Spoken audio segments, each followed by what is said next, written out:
Welcome to the Ice Guys, presented by the Hockey Podcast Network. Monday, March 15th, a brand new week. Of course, if you're a college basketball fan, March Madness week, NCAA tournament beginning later this week. But this ain't a hoops show. This is a hockey show. This is a puck show. Hockey, our focus. NHL card for this Monday is a very interesting one and a very busy one. We've got lots of games on tap, 9 altogether in NHL action. It was going to be 10. But we do have a postponement with the St. Louis Blues and the Los Angeles Kings. Unfortunately, the Blues having trouble LA, I should say, having trouble getting out of Denver, Colorado due to weather issues.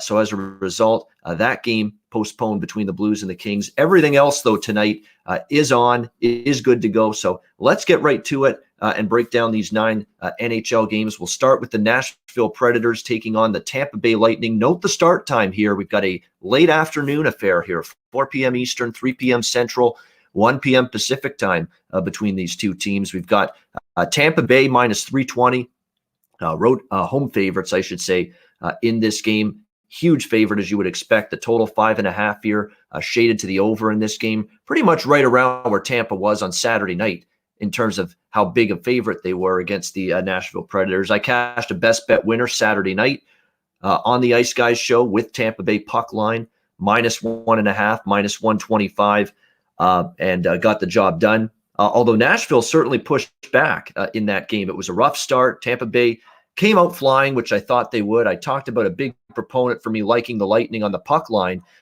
Saturday was the fact that they had lost to the Detroit Red Wings on Thursday night. And if there's any loss that could wake up a team and get them to really bounce back strong, it's losing to the Detroit Red Wings. And Tampa Bay got off to that nice start, 3-0 lead. They were up 4-1 after the second period. But here's this Nashville team that is banged up beyond belief on the blue line in terms of injuries and suspensions. And here they are not rolling over in that game. They got it to 4-3. And at that point in the game, I'm wondering, why the hell didn't I do what Alex did and just bet the over in this game? Now I'm sweating this puck line a little bit, but nevertheless, Tampa Bay was able to get the insurance goal they needed once it got to 4-3, courtesy of Blake Coleman. Pekka Rinne was kind of wretched in net once again for the Predators, and then they put it away with the empty net goal to win 6-3. There's no way I'm back in Nashville here today. It's just a question of, do I want to go back to the well with Tampa Bay puck line here? Because, there's so much the better of these two teams. There's no question. And we know Nashville from an injury standpoint, you look at this blue line, Roman Josi being out is significant, for this Nashville Predators team, because we've often said on this show, he's their best defenseman by far. And after that, there's a huge drop-off. They can at least thank goodness that they got Matthias Ekholm back, who's decent. But other than that, you've got a laundry list of inexperienced, green, youthful defensemen that I flat out don't trust against a very potent Tampa Bay team. Alexander Carrier, Matt Benning, Dante Fabro, Frederick Allard, Jeremy Davies. That's your blue line for the Nashville Predators today, and largely the same kind of blue line you saw Saturday night as well. Good luck against Tampa, and of course we know Tampa got 6 goals against them the other night. Curtis McElhinney, though, it appears, is going to be in net this afternoon for the Tampa Bay Lightning.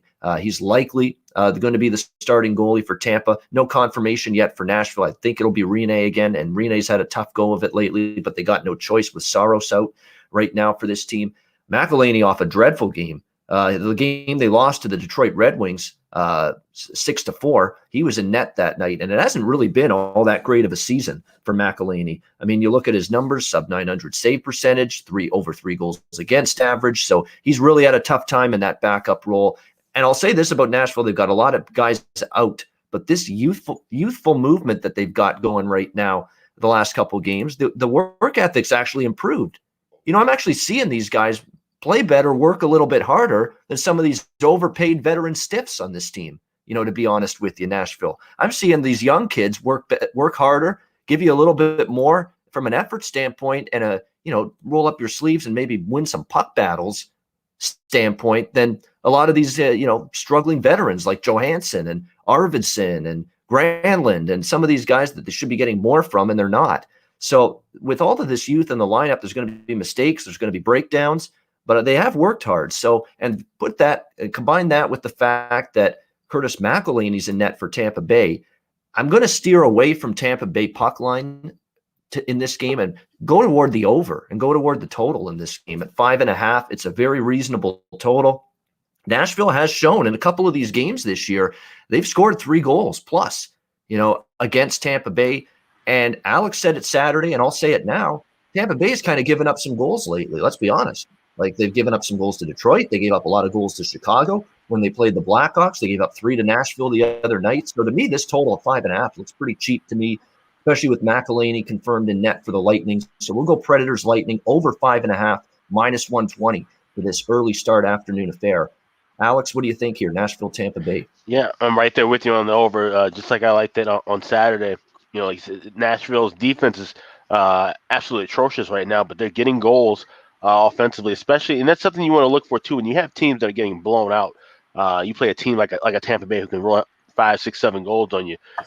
They sometimes might, just take their foot off the gas a little bit, and they'll allow 1 or 2 goals in. So just helps your cause even more with the over. That's what I kind of expect here. I think Tampa Bay will have another blowout win, but like I said, especially with McElhinney and net, I think we'll see at least Nashville get a couple of their own and help move this in. I'm surprised we didn't see this number at 6 with the stretch of runs to the over that Tampa Bay's on. So getting 5.5 is an excellent number here.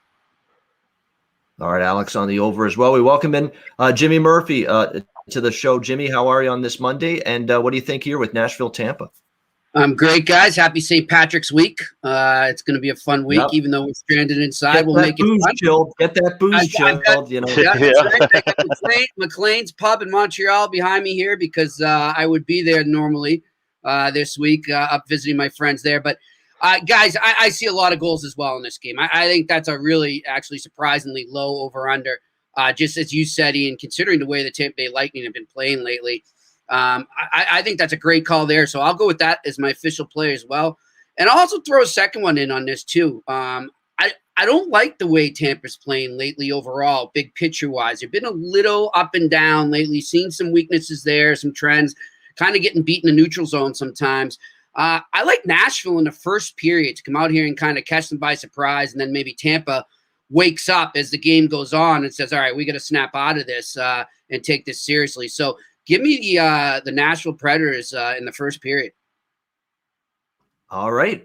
Boldly go where this man has not gone before, and that's betting Nashville. But, yeah, interesting. I mean, Nashville, I was impressed. Like, these guys are banged up on the blue line. Like, it's amazing how many – it's not just Yossi. Yossi is the big absence, but it's Ryan Ellis. It's Lucas Pisa. Mark Borowiecki looks like he's out, and it's all youth now on this blue line for Nashville. But I'll say this, these young guys have worked hard. It's like they're working harder than some of these guys that are supposed to be their veterans and their leaders, and they're not delivering, and yet these kids are coming into the lineup and giving them, a little bit more of a work ethic and trying to show John Hines and the coaching staff what they're capable of. So I was impressed. They didn't roll over against Tampa the other night. So maybe you see that carry over to this game. Guys, we need to keep in mind too, with teams like, say, Nashville, even contending teams too, but more so these teams that are falling out of it, probably, most likely aren't going to make the playoffs right now. You bring up a great point there. These young kids are coming in now. A lot of these veterans might be getting shipped out before the trade deadline. They know their names are on the block now. These young kids are coming in and they're pushing for jobs. They're not just coming up looking at it as like a call up because somebody's hurt. They're saying, this is my chance to make an imprint here and make them think about me going forward in the future. Whereas, we're seeing some of these veterans right now, maybe that pushes them as well. So don't count these teams out right now. These teams are going to be harder to play against, I think, than you'd maybe think because you've got those jobs up for grabs. Yeah, and it's the defense is young, the forwards are young, and it's these young forwards. It's not your stiffs, like I was saying to Alex before, like, Arvidsson and Johansson. It's not those guys doing it for Nashville. It's these young kids, Yakov Trenin, Eli Tolvanen, Matthew Olivier, scoring goals for them the other night, just getting a shot now in the lineup and legitimately giving Nashville a shot in the arm, in terms of a little life finally from this team in a couple of games, including Saturday night where they didn't fold the tent after falling behind 4-1. So keep an eye on that. We'll see if this very young Nashville lineup at least brings that kind of work ethic to the table, not only this afternoon, but moving forward in the short term.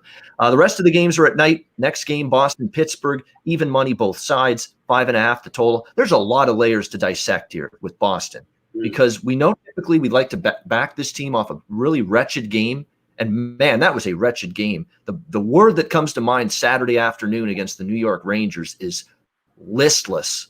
Absolutely 100% start to finish, pillar to post, listless, lifeless, lethargic, stuck in mud, skating. That's exactly what it looked like with the Boston Bruins Saturday afternoon. They just had nothing, absolutely nothing. Yeah. It's not just a lot playing poorly. It's that there was nothing to give from a physical standpoint. I think obviously they were a fatigued hockey team, and I'll parallel their performance Saturday against the Rangers kind of with what we saw from the Toronto Maple Leafs last night. That looked like a tired, fatigued hockey team that's the schedule's caught up to them.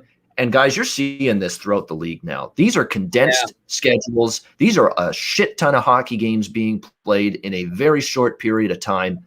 And we're going to see these teams in games and one-off situations they have nothing to give. They're just worn down. They're beaten down. They're exhausted. They're doing all this testing. They're traveling here and there. They're playing every other day, it seems, with very little rest or very little let up in the schedule. And you're going to be opening yourself up to games like we saw from the Leafs last night and from Boston on Saturday, where you just got nothing. You want to. You want to. The will is there, but the body and the mind aren't going with the will because you just have nothing in the tank physically or mentally. And I think we saw that from Boston. I want to come back to them here, especially with Halak in net, and I don't mind that Halak's in net. And Jimmy Murphy tweeted it earlier today. Tuukka Rask not traveling. He's probably not going to be in. He won't be in there for either of these games. They did say now he is on the trip. Oh, he is. Okay. Yeah, he skated. Cassidy told us after I had tweeted that, so tweeted later that he is on the trip. He skated today. They don't know about tomorrow, but I mean, Halak is a guy today. And then they might have to go to Vladar or Swayman tomorrow if Rask can't go. Yeah, definitely. We might be seeing absolutely the one of the other younger goalies for Boston. Probably Vladar first would get the first crack, but not for sure yet. Yeah. We know it'll be Halak tonight, and Halak was just as frustrated about the team as you saw him just slam the puck. He's not the problem. Yeah, and he was kind of fed up. Now, look, the team was just flat, nothing. They just had nothing the other day. But that I thought that was good for him to do that. It's a wake-up call that, hey, we got to be better than this, than what we had. So the way we played against the Rangers, let's be honest, what is it, 3 of their last 4 or 4 of their last 5 now, the Bruins, they've lost. So it's a time for them to finally flip the switch. We'll see if they can. In theory, the spot, you'd think, it supports Boston a little off just a terrible game. And I like what Bruce Cassidy said. If you don't bring your A game, you better damn well bring your B game. But we were way down the alphabet. What a great quote that was after the game on Saturday. Basically saying, the letter F, that's probably the letter that should be assigned. If we were giving the Bruins a report card for Saturday, they're getting the damn F for that performance. So you'd think a prideful, experienced team, with a Bergeron and Pasternak and Marchand leading the way, in the dressing room, comes out storming tonight. But, man, they're not in good form. And Pittsburgh is in terrific form. I mean, this team's playing excellent hockey right now. And the Bruins better plan on playing a good game tonight, because if they don't, they won't be winning. Pittsburgh's playing well. The goaltending's been better. The defensive hockey has been better. And you can really tie that together with the return of Brian Dumoulin. To be honest with you, they got that guy back, and they've stabilized things big time in their own zone. The Crosby line is really doing damage offensively for them. The power play's picked up. Normally I need jerk to Boston, and I do lean to Boston a little here. But, boy, Pittsburgh's playing well, and I'm not sure I'm all that gung-ho to fade the Penguins right now. They're playing some really good hockey at this point in time. Alex, anything for you in opinion-wise here with the Bruins and Penguins? Like I said, the Bruins have been struggling and, shooting themselves in the foot left and right as of late. But this Pittsburgh team, for the record that they have, you got to look at, they played 2 games against Buffalo. That game on Saturday is actually pretty awful. There was no goal scored until late in the second. He had two empty net goals in the third, and I'm here holding an over ticket. It was pretty much dead after the first period. But to kind of let Buffalo hang around as long as they did, maybe we're seeing a little bit of fatigue from this Pittsburgh club, and they come home after that road trip. Play a Boston team that should be a little more amped up early. I think we see this one go, become a back and forth kind of game. So I like the regulation draw here at plus 300.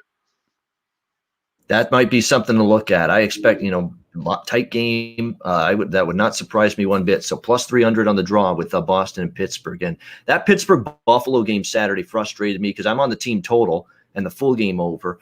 I know neither one has a shot by the time the third period starts, but I was thinking about betting the Penguins puck line and I didn't. And that's the one bet that cashed, in that game was Pittsburgh puck line because they won 3-0, but I went with team total and full game over. So it makes me think now, if I like a big favorite, bet the team total over and bet the puck line. So that if it's like a 2-0 or a 3-1 or 3-0 kind of win, at least you'll get one of the two instead of losing with the if you only bet the one over the other.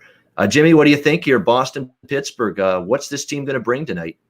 Well, I want to get back to what you were saying, Ian, just about the rut that they've hit and the one you drew a parallel there to Toronto, and just that we need to expect this right now in this season. We're seeing it so many times with so many teams. I mean, even Tampa Bay will have ruts like this. So, we got to be careful when we're looking at that. And you see, this is why I think this game's so hard to figure out, right? You've got one team coming in on fire, 5-game win streak. You got another team kind of mired in a rut, and you're like, man, something's missing with this team. How could they lay that stinker there? But then you can't overreact. You can't just look at that and say, oh, well, the Bruins are in the dot. They need to make a blow-up trade here. I can't do that this year. And I'm finding it hard as a reporter, I'll tell you, to criticize players because I do think they're going through a lot of mental issues right now. I think that mental toughness is the biggest thing, and that's what we're seeing out there. So I just put that there for our listeners and viewers there to keep that in mind when you're judging a streak one way or the other, because it's swinging a lot right now. And that's why I think Alex's bet is a great bet. I think the Bruins come out, like you said, Ian, knee-jerk reaction would be they bounce back. They have bounced back a lot like that this year, so I see them doing that. I just don't know if they'll have enough in the tank to complete it. But I'm going to go with Alex here on the draw here. I think they at least get a point out of this game. All right, like in Penguins, Bruins draw plus 300 as well, Jimmy, in this one. Looks like there's good news on the yes, there is on the here we go. Yes, Jake DeBrusk front. He's in tonight. Back on that second line with David Krejci and Craig Smith. So good news there. And I'm going back to that. Well, remember Saturday we were doing the show and we were thinking, I said Jake DeBrusk gets scratched. He scores in his first game back. Give me that Jake DeBrusk goal scoring prop Saturday against the Rangers. And sure enough, he didn't play. And I'm like, well, there goes that. Tonight I'm coming back. Yeah. What was Jake DeBrusk at that day? Oh, yeah? Plus 280. Yeah, I would have done that. I think he's going to bounce back right now. He seems ticked off, which I like. Yeah. And I haven't seen – he's always that happy-go-lucky guy, which is great and all, but maybe he needed a little edge in his game right now. Yeah, so I'm coming back to that tonight. So I was going to bet it Saturday. He was a late scratch. He is in the lineup tonight for Boston and Bruce Cassidy's team, and I'm coming back to it tonight. Jake DeBrusk to score a goal tonight for the Boston Bruins. Again, scored in his first game after that scratch, and he didn't mince words. It says, this stinks. Being a healthy scratch. Don't like it. And who would? If you're a prideful player, you're competitive, you take pride in what you're doing, you're never happy being a healthy scratch. And took it to heart. And, of course, the first game back, he scores a goal. So I'll take a chance that he'll get on the scoreboard tonight. Vancouver and Ottawa. We've got Vancouver minus 170, road favorite, 6.5. The total shaded to the under. Really, really tricky game because Vancouver's finding ways to win. They've perked up. They played well. They're riding the wave that is Thatcher Demko, really ever since he's gotten the net for the majority of the starts lately. That's when things have started to go upward in the trajectory of the Vancouver Canucks. I like the way the team is playing defensively a lot better now, too, than early in the season. Keep in mind, people were just absolutely panicking in Vancouver about how this team was so porous in terms of goal prevention and allowing goals in bunches. But you also have to factor in early in the season, Jordy Ben was banged up. Alex Edler missed a few games, and they didn't have Travis Hamonic. And man, has he been a nice add to this blue line for Vancouver. He's just that stay-at-home defenseman. I remember us talking last season about the Calgary Flames and how that team on the blue line just all of a sudden was allowing more goals once Hamonic was out. And look at his presence now on the Vancouver blue line, and you're seeing them be better, more responsible, more structured defensively with him in the lineup. It's been a huge difference maker, in my opinion, for Vancouver. I know Thatcher Demko and his brilliant goaltending as of late is going to get the headlines, but I think Travis Hamonic deserves a lot of credit as well. And they've been able to do it with still some key cogs forward-wise, out of the lineup. They've had Elias Pettersson out for a few games. Tyler Mott, a key depth forward's been out. and yet they've still plugged forward and found ways to compete still and win games. So Vancouver's on a nice run, but I'm not really in a rush to lay minus 170 here as they start this road trip. And Ottawa, say what you will about how they got lit up by Edmonton, but they have played really well lately on home ice. And of course, that continued last night in a 4-3 victory over the Toronto Maple Leafs. And Jimmy's boy, he likes him. He's talked about him. Joey Decord getting his first NHL win last night. What an interview after, eh? Amazing interview with Hockey Night in Canada right after the game, Sportsnet. Outstanding. And he's not only is he talking about himself, he's talking about how his teammates are making these great plays and scoring these beautiful goals. And he's just making it a team thing. And you can see the smile on his face, grinning from ear to ear, just pure joy, ecstasy for his first National Hockey League win. This point for Ottawa, I keep riding the kid. I mean, Matt Murray ain't doing what he's doing right now, believe it or not. And he's in net for the Sabres. Yeah, exactly. Now he seems like he's got some kind of nagging injury. So, yeah, why not? Yep. Yeah, exactly. So where Ottawa goes with their goaltending will be interesting because this is a back-to-back.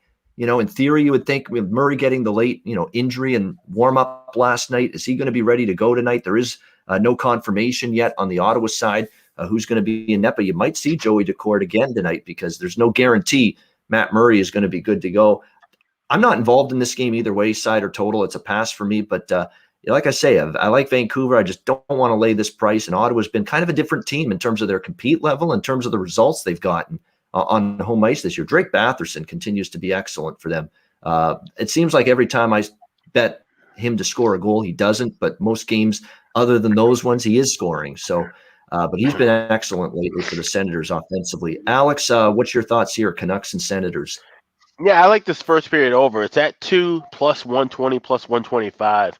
Ottawa's been the best team in the league as far as first period overs go. They cashed 6 straight, and they cashed the over in the first with the last 5 meetings between these two teams. Like you said, they're playing a different style of hockey right now. And I know about Vancouver, I know Dasher Demko's really been kind of carrying things along, but I think this Ottawa team has enough offense where they'll be able to get one past him early. I think we see quite a bit of scoring in this game. So I like the first period over, and I lean with the full game over as well. All right, first period over official for Alex B. Smith, over 2 with Vancouver, Ottawa, and a lean to the full game over. Jimmy, Canucks, Senators, what do you think here?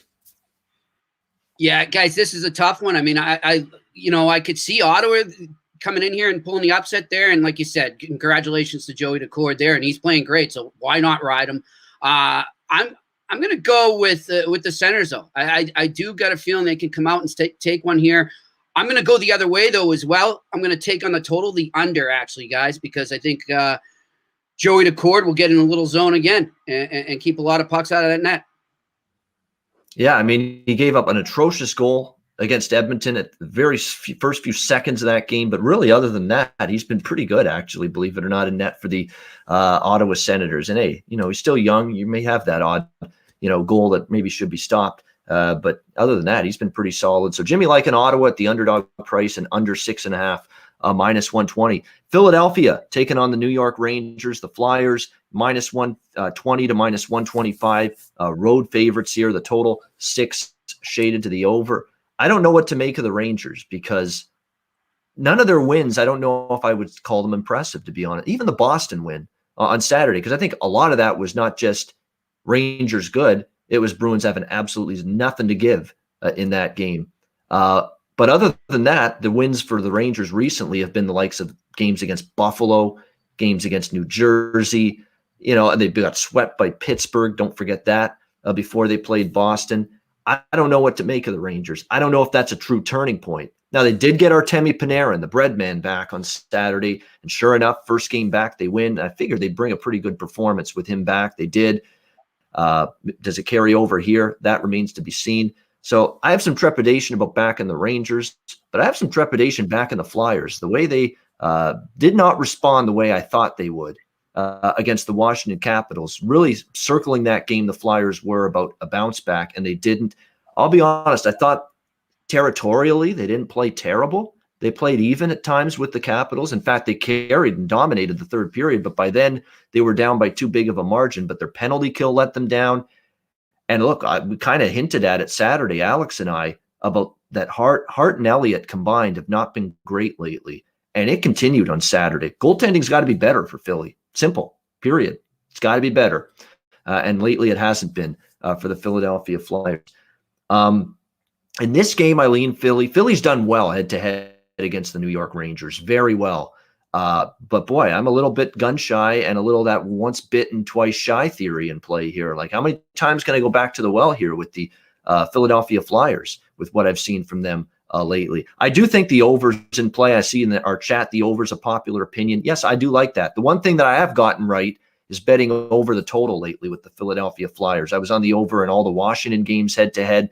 I know the Rangers have been an under-trender, but now Keith Kincaid's in net multiple games in a row. At some point, he's going to get exposed a little bit. He was great against Boston, but they protected him well. Boston only had less than 20 shots on goal in that game. He's probably going to face more than that tonight. Total is 6. That would be the bet I like more than the side here, would be over 6 with the Flyers and the Rangers. And I think the Rangers are going to be a better offensive team with Artemi Panarin back now on this group. How can they not be? Alex, what do you think here? Philly, New York Rangers. Yeah, the only thing pregame that I would lean toward would be the first period over, but even that's a bit high of a price now. You'd be landing $1.40, $1.45, the over 1.5 goals. But I do think we see both teams kind of go back and forth. Like I said, I can't trust either one of these sides right now. Like I said, I got burned with that Flyers loss, on Saturday. Even though they did have a valiant comeback late in the third, they made it a 1-goal game to lose 5-4. But like I said, this is a Ranger team. I still don't know if they can string together, solid wins back to back just yet. Like I said, with Keith Kincaid and that, maybe he regresses back to his normal style and ends up giving up a bunch of goals. So I'll lean with the first period over, but I definitely will be looking to play something in game, kind of see how this thing starts out first. All right, pass for Alex, just to lean to the first period over, and he'll wait to in-game to bet Flyers and Rangers. Jimmy, what do you think here with Philly, New York? Well, I think that, New York can't think they're going to run into two eggs getting laid by the opponent here, 2 straight there. They're not going to face a team that's going to be as flat as New York Rangers. I mean, the Boston Bruins 2 games in a row. So I like Philly in this game. I think New York comes back to earth. Good point with Kincaid there. So I'll actually take the over as well. So 2 plays there, Philly on the money line and the over as well. All right, Jimmy, going with Philly money line, -120, over 6, -120. I definitely lean to the Flyers side as well in this game. I might add it later, but we'll see. Right now, just a lean. Next up, we've got Chicago and Florida. Florida Panthers -170, -175. Home favorites, total 6, shaded to the over. Good news for Chicago. They got the first goal on Saturday night against Florida. The bad news, nothing after that. Well, they did get a late goal, thankfully. They could at least salvage a push with the total to make it 4-2 at the end of that game against Florida. But look, this Panthers team is just a freight train right now. Unbelievable. The Panthers just keep on keeping on. I'm waiting for their clunker. Where's their Boston Bruin lay an egg? We're waiting on it still for Florida. Maybe you could have said the Columbus game, the second Columbus game. They kind of a little flat for most of that game. But boy, they suddenly got an early third period goal. And that's when that furious comeback started to beat the Columbus Blue Jackets. But this team just hasn't had many off nights at all. And Joel Quenneville, Coach Q, you got to give him a ton of credit too. I mean, this team's just been outstanding. Barkov and Huberdeau have been leading the way. There's no question about that. I think some of these other depth forwards deserve their moment in the spotlight to be mentioned as well. Frank Vetrano, Owen Tippett. How about this guy? He seems to be scoring on that third line now, multiple games in a row. You talk about goal scoring props with value. Vetrano, Owen Tippett, this Finn that they've got now, Eetu Luostarinen. Look out for him on that third line. That third line is dangerous right now for Florida with those 3 guys playing on it. Patrick Ornquist's been his ornery self, making scoring goals right in his office there, right in the goal crease. But there's a lot to like with Florida. The blue line, Ekblad's having he's putting himself pretty soon on the short list for the Norris Trophy at this rate. Aaron Ekblad, he's been outstanding for the Panthers. Keith Yandel has, I think, played some of his best hockey in a very long time. Strawman's been a tower of power back there. Even Radko Gudas, who's not a great skater, he hasn't been, making the same kind of mistakes as much. And the goaltending from goalie Bob and Chris Drieger, that combination continues to get the job done as well. Verhaeghe, another one. They got him from Tampa just because Tampa's got so many great forwards. They can't keep everyone because of the salary cap. They get Verhaeghe from Tampa. He's been awesome for this Panthers team. There's just so much to like right now with this team. It's going to be difficult. And we kind of mentioned it, as much as it pains me to say this every time we talk Chicago, and for Alex to hear this, what's the record for Chicago this year head-to-head against Carolina, Florida, and Tampa Bay? Those three teams, the best three teams in the Central. I think it's like 2-11 or so. It's not good. I know that. And until I see evidence Chicago steps up against these teams, it's hard to back them here. I think they'll probably bring a better game. I just don't know if it's going to be enough here, this Blackhawks team. But I'm going to come back to the well with what I bet Saturday with these two teams, and that's over the total one more time. I think Chicago will be a little bit more, put the foot down on the gas pedal offensively. And at the same time, we've seen their defense and their goaltending trending in that direction consistently now for the better part of the last couple of weeks. So I think we see goals both ways over the total for me. Alex, what do you think here? Chicago, Florida. I like the over, but I'm going to approach it a little bit differently. I'm going to go with the first period under, which you can get plus $1.20. These two teams have been trending toward the first period under all year, despite the fact of having a lot of full games to go over. So I'm playing the first period under, and then after the first period, I'll be looking to play the live over. Should that first period under cash in at a goal or less. So that's going to be the way I approach this. I do like this over. Overall, if you had to play just anything, a straight side, it would be an over because of the fact that Florida's offense has been absolutely rolling, and we're seeing that regression everyone was waiting for with the Hawks now on defense. It's not the goaltending. Lankland's still been playing, solid, but he's a rookie, and the fact that he's now relying on more and more minutes, we could see him fatigue a bit. That's going to be really bad, especially with how this blue line has been allowing a lot of high danger chances and a lot of scoring chances overall, a lot of shots on goal. So I like the over here for sure. But like I said, I'm going to try to adjust for a better price along with playing the first period under. All right, like in the first period under, and then a live over after that in the Panthers and Blackhawks for Alex B. Smith. And yeah, I remember saying it a couple weeks ago, guys, about Chicago, that a few weeks ago before these defensive struggles really started up for them, they were still like in terms of 7th or 8th most high danger scoring chances allowed. And yet everybody was talking about how their defense had improved. And it's because the goaltending was phenomenal, and maybe the shooting percentages and the ability to finish those chances for the opponent weren't quite there the way they are now. And now you're seeing that now they're starting to look like a team that's top 10 in most high danger chances allowed this season, the last 2 weeks, because now the goals that you should be allowing when you're giving up that many high danger chances, they're starting to happen for the Chicago defense, which again has faltered in recent weeks. Jimmy, what do you think here? Chicago and Florida. I'm liking the over too, guys. I just see a lot of goals in this too, and it's literally as we're talking about this game right now, I'm getting a text from a couple people here saying Florida's up to something big right now with a trade. I don't know if it's imminent or not, but they said they're trying to do something big. So keep that in mind going forward. It's their team. I think they want to make a run, so they're going to be a team to watch here down the stretch for sure. But yeah, I like the over here. I see a lot of goals coming, and I would lean towards Florida on the side, but you never know with Chicago. So I'll just stay with the total.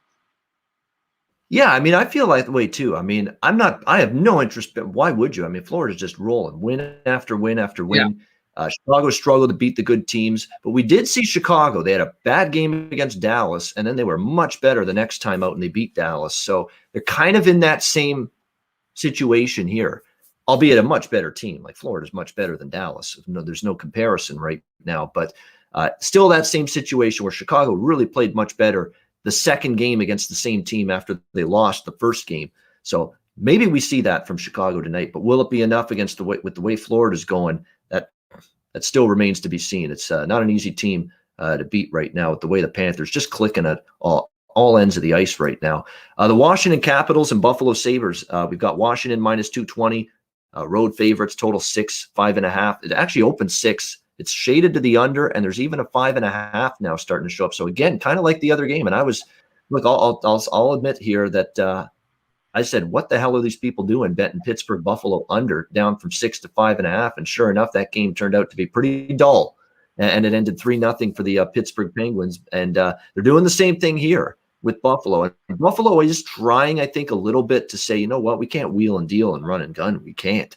I mean, we've got to try to slow the pace of the game down significantly with Jack Eichel out, with our defensive warts showing up big time. Like, this is a Sabres team that's been giving up 3, 4, 5 goals regularly the last few weeks. Carter Hutton and Jonas Johansson are not goalies we trust for Buffalo. So I think they're trying to play a little tighter to the vest.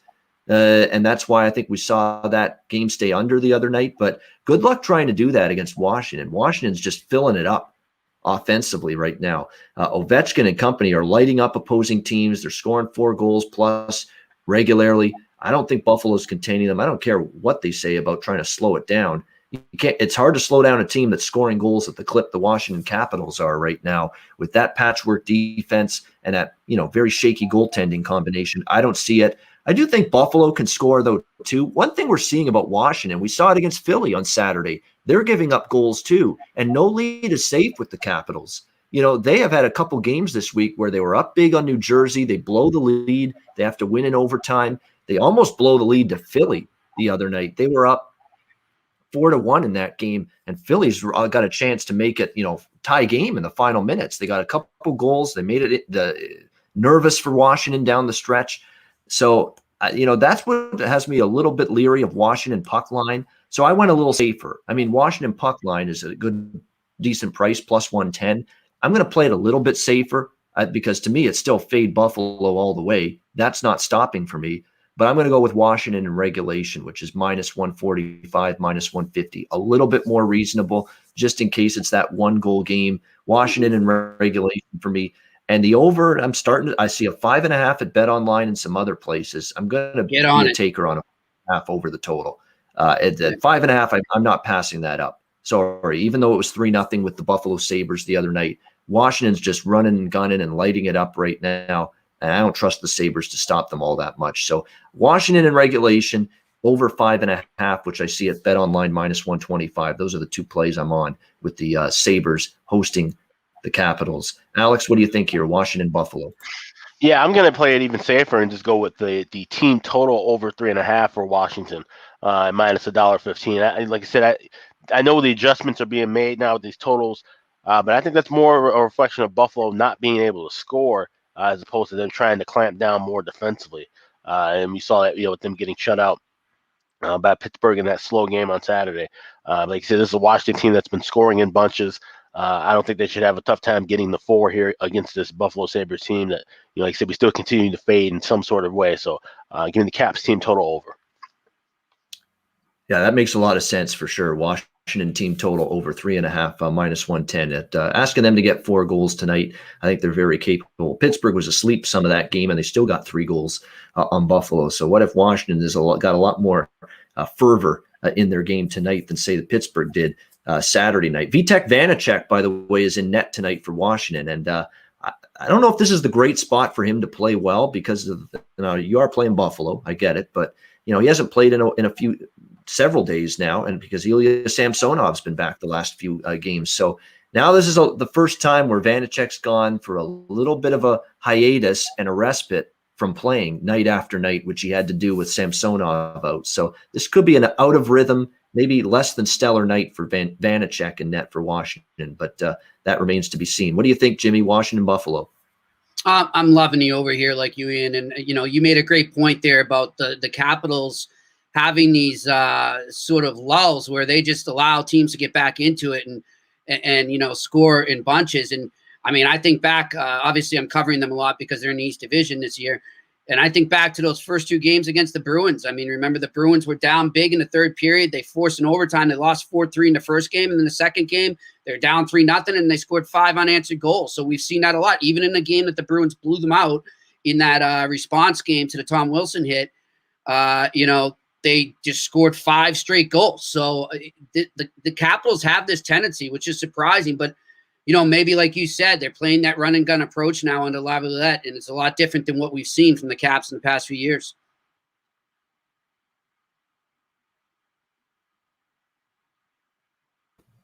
All right, there we go. Yeah, I agree with that. This is a different little bit of a style than what we saw from Todd Reirden for sure last year with Washington. And the Capitals, like I say, offensively, they've got it going right now. Jacob Vrana, this guy doesn't get talked about as much as Ovechkin and Kuznetsov and Oshie and Backstrom. He should be. Jacob Vrana is a sniper, pure on goal scorer for this Washington team. He keeps on getting it done for them offensively. No question about that. So definitely liking over the total here, Jimmy, as well. in this game, Capitals and Sabres. All right, the Montreal Canadiens and the Winnipeg Jets here, North Division battle. Montreal minus 115, slight road favorites, total 5.5, shaded to the over here in this game. Very, very interesting game to handicap because Winnipeg's rolling right now. I love the way we're seeing this Winnipeg Jets play. They've taken 3 out of 4 against Montreal this year. I don't know if I love the spot for the Jets, though. They're off 2 big wins against Toronto. They've closed the gap on the Leafs. That was probably the best of the 3 games they played against Toronto was the game on Saturday. They were much better defensively. They held the Leaf offense in check. And I know Alex recommended Winnipeg. I did as well on Saturday as the big plus price against Toronto. And we said, do we mind Laurent Brossoit being in net for the Jets? Not one bit, because we're seeing some of the best hockey of his career right now. He played very well against the Leafs the other night in that 5-2 win for the Winnipeg Jets. But now they have a huge series with Toronto just concluded. They're back home against Montreal.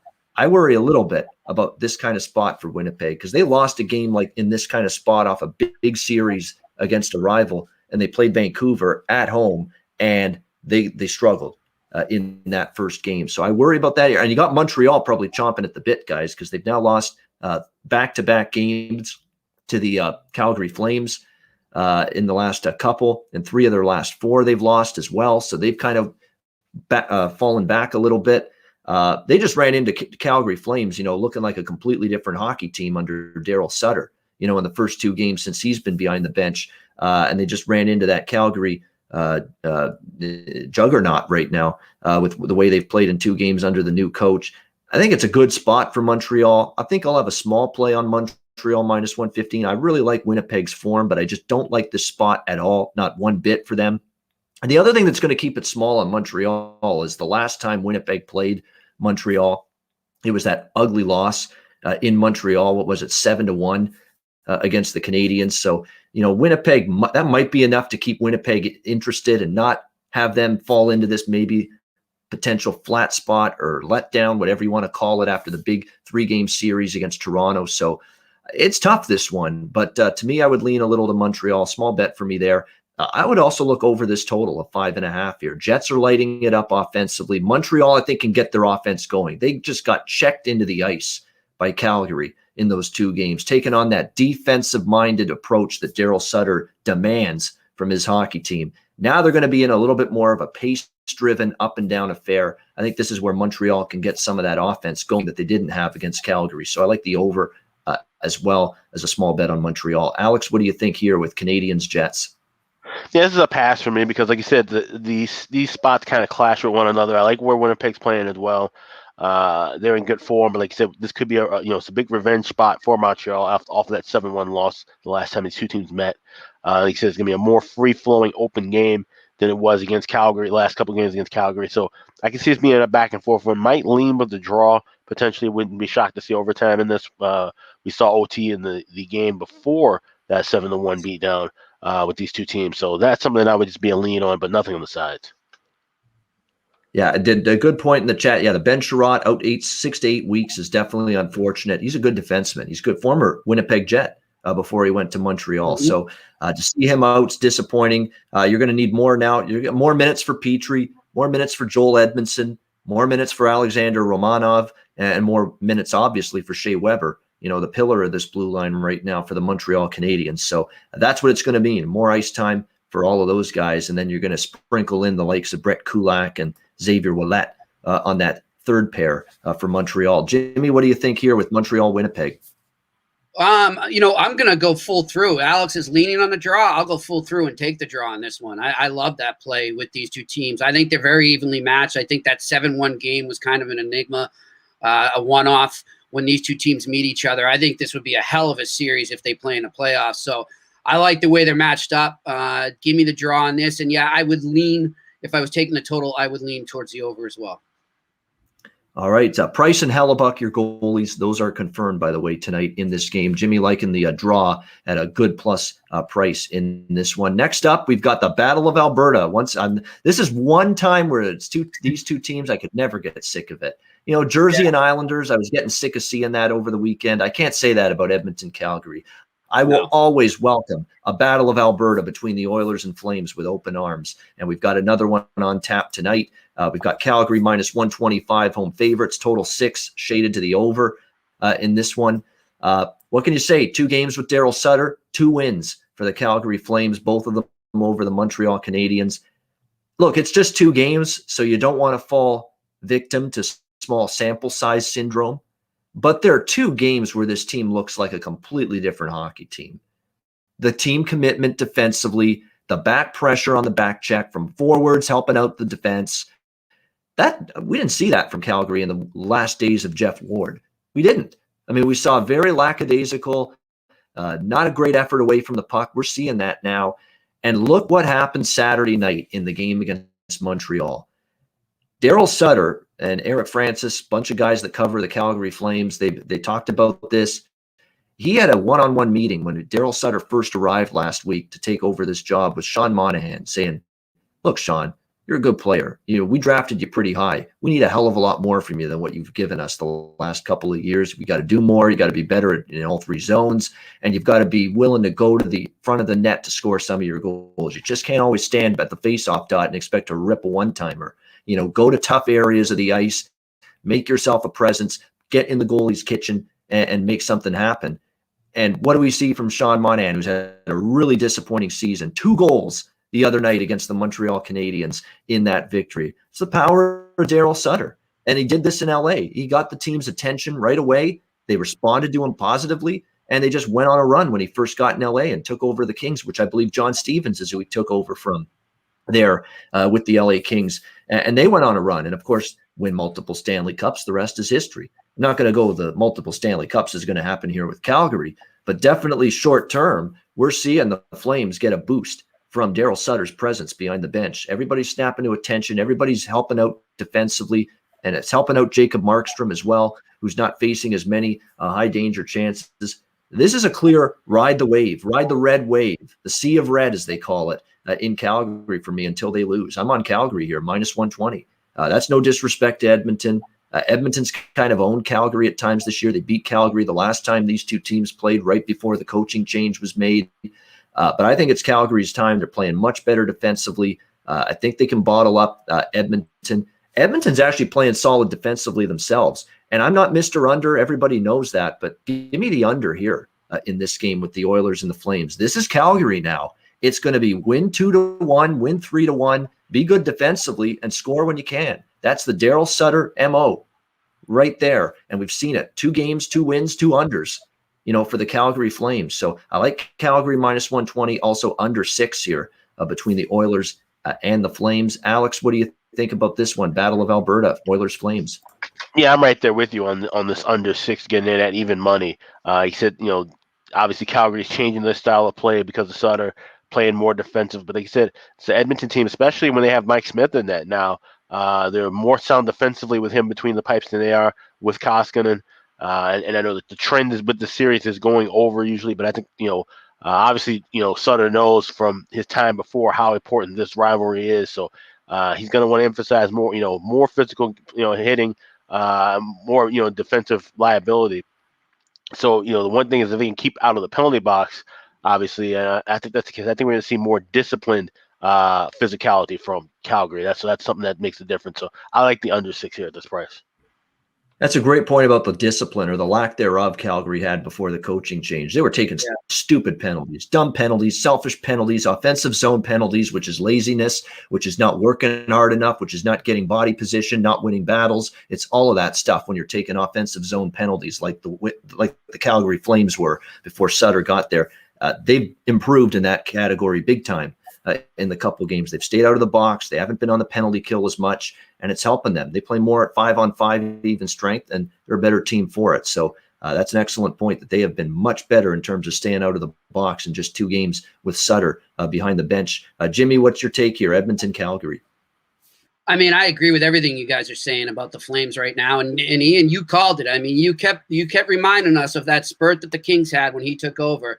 And you nailed it there. They've definitely got it under Sutter here, and it's accountability, right? And this isn't a knock on Jeff Ward. I don't think Jeff Ward was doing anything wrong. I think just sometimes that disappears There's a variety of reasons it can happen, but if there's one guy that's going to snap him out of that, it's going to be a Daryl Sutter type coach. So it's a great point there. I love the under in this, and I'm gonna have actually 2 official plays in this.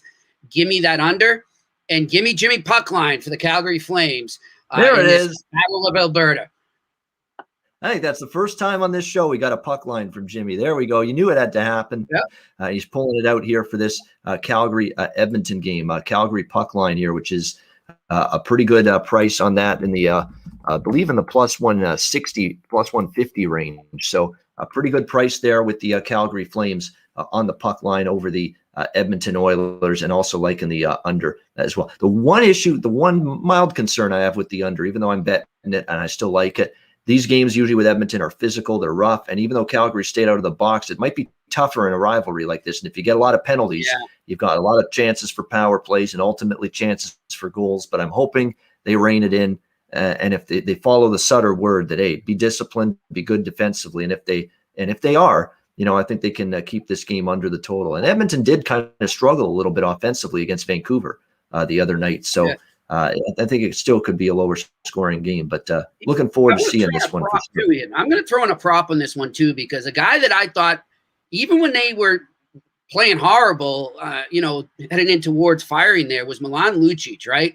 And he's getting even better, I think. He's finding his game again. He really looks rejuvenated out there. And now with a guy like Sutter coaching him, I mean, they fit each other perfectly. Give me Lucic on a goal prop tonight for the hell of it. I'm looking at it at plus 550 right now if you want to take it and have some fun. He's the kind of guy that you could see scoring goals in a Daryl Sutter regime. It really is that, that big physical bruising forward and just, do the things that Sutter wants you to do. And Lucic will do that. Lucic ain't ever going to be I would doubt he's ever going to be a healthy scratch with Daryl Sutter, because he's a Daryl Sutter kind of player. Go to the net, physical. That fight the other night too, man. What a fight with Anderson, eh? That was absolutely. It was an excellent. Josh Anderson and Milan Lucic was a hell of a fight. You could tell. And the funny thing is that they would lose the grip on each other, and they're still flailing away, and then they just rush to grab on and keep it going. That was a great fight. It's actually one of the better Tillies of the year for sure in the NHL. But that's what Milan Lucic, that's where his strength is, and that's what he can still bring you to the team. A fight to maybe keep the momentum of the game on your side. Final game. Here we are, San Jose, Vegas. We've arrived at the end of the card. Vegas minus 220, home favorites, total 6 shaded to the over in this one. It's a first game home off a road trip for the Vegas Golden Knights. So always a little bit of a tricky spot. San Jose's perked up, though. I'll give them, a little credit, the San Jose Sharks. Now, granted, 2 games that they beat Anaheim. I don't know if that's saying a whole lot, but they beat St. Louis before that, a better team. So 3 wins in a row for San Jose. You could argue St. Louis has been up and down and injury riddled, and you can argue Anaheim's not any good. But for as much as I've ripped on San Jose this year, when they finally put a little run like this together, 3 wins in a row, I'm going to say salute and tip the cap and say, job well done. And we've seen that here from the San Jose Sharks. Can they keep it going here against Vegas? I think from a spot perspective, San Jose could be dangerous here for this Vegas team, because Vegas is coming home off the road trip. They played the back-to-back against the St. Louis Blues Friday and Saturday, and now they're playing Monday, 3rd game in 4 days, coming back home, changing time zones, the whole bit. Very, very tricky spot for Vegas. I could see them being sluggish, and I could see it showing up defensively. San Jose scoring. These 2 teams have kind of trended over in a few of their games this year. I'm not involved from a side perspective, but the over definitely, I think, makes sense here, and that's what I'm looking toward. And again, San Jose's got offensive capabilities with Kane and LeBanc and Couture, Dylan Gambrell stepping up offensively. That team can score. It's always been defensively has been the concern. I got to believe, though, they're going to struggle a little bit more defensively tonight. I know they finally played some good defensive hockey against Anaheim in the 2 wins, and even before that against St. Louis. But look, Vegas is a much more capable offensive team than Anaheim for sure, and even St. Louis. I think Vegas is a little bit better offensively too. So I think the Sharks are still going to give up some goals tonight, even with the spot being a little dubious for the Golden Knights here at home. So I like the over here. San Jose Vegas over 6 at minus 120. Alex, what are your thoughts here? Sharks and Golden Knights. I'm going to take a shot here with San Jose on the money line in the first period. You can get that as high as plus 175. I'm seeing 170s mostly across the board. Like you said, this is a Sharks team or a Knights team coming home off of a road trip. That's always kind of a bit of a tough spot. And also third game in 4 nights. I don't know if the Sharks defense can keep them in the game the whole way through, but I wouldn't be shocked to see them maybe even score first and escape with a 1-0 or a 2-1 lead. So I like this first period money line with San Jose tonight. All right, San Jose money line first period. The price on that, by the way, plus 160, plus 165. So that is a juicy plus price for the Sharks first period. Maybe jump on the Golden Knights returning home off the roadie over the weekend. Actually, over the week, they played in Minnesota, St. Louis last week, and now returning home. Jimmy, what do you think here? San Jose, Vegas. Guys, I'm going with another gut feel here. Give me the San Jose Sharks to pull off the upset tonight. All right, there we go. And he's going full game with that. So that's plus 185, plus 190. That's the range that you can get right now with the San Jose Sharks. And Marc-Andre Fleury, you're right. He's played a lot of games now. Do you worry about him, wearing down a little bit? Yeah, there's signs of that. He's not been that brick wall. He's not been that, that steel fortress, that steel door, whatever term you want to use. Hasn't been that as of late in his recent starts, Marc-Andre Fleury. He's played a lot of hockey with, of course, Robin Lehner still on the shelf. They've tried to give Oscar Dansk, the safety Dansk, a start here or there.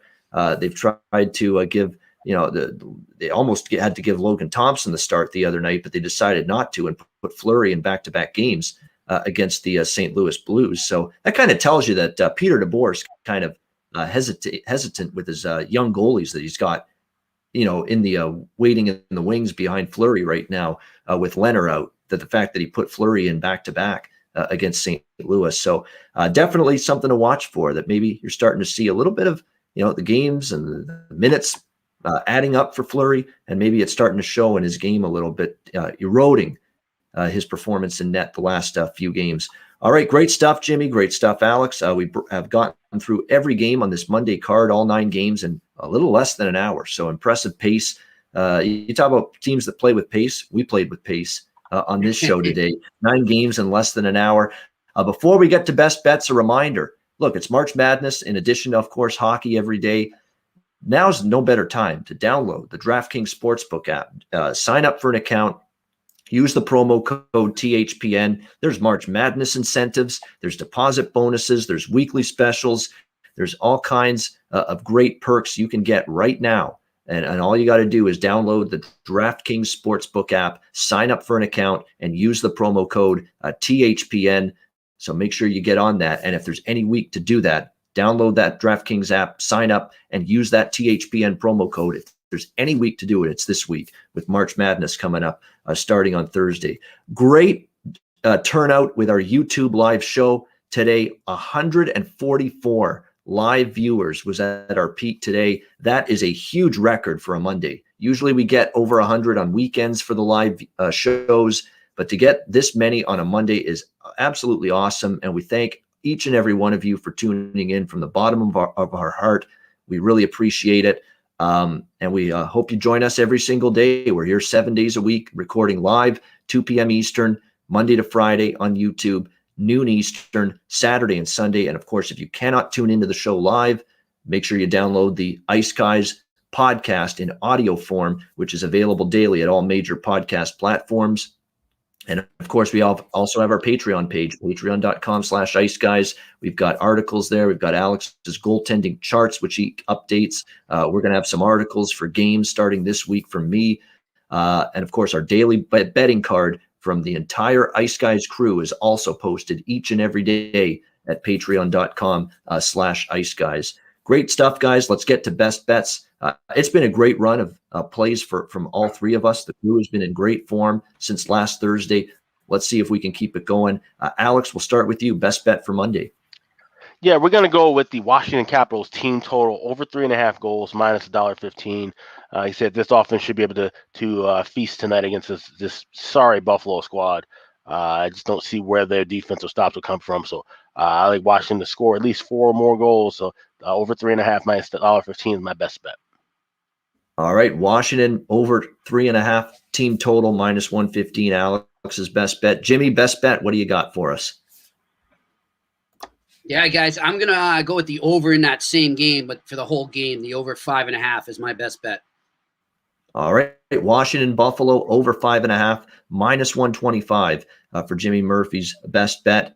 My best bet is going to be, I was going to do Calgary, but I've used Calgary enough. I want to switch. That's pretty strong for me. I think it's best bet worthy, but I'm going to go a little something different here. I'm going to go with this late afternoon game because I'm just shocked this total's as low as it is, 5.5 with Tampa Bay scoring. Tampa Bay actually leaking a little bit defensively, and you've got Curtis McElhinney in net, who's actually really struggled this year for the Tampa Bay Lightning, and of course the Detroit game, that they lost. He was in net, and they lost that game 6-4. I'm on Nashville, Tampa Bay over 5.5, minus 120. That'll be my best bet for this Monday NHL card for Monday, March 15th. And that'll wrap up this edition of the Ice Guys. Thanks to everyone for tuning in live. We appreciate it. For Alex B. Smith and Jimmy Murphy, I'm Ian Cameron. Have a great Monday. Enjoy the games and good luck.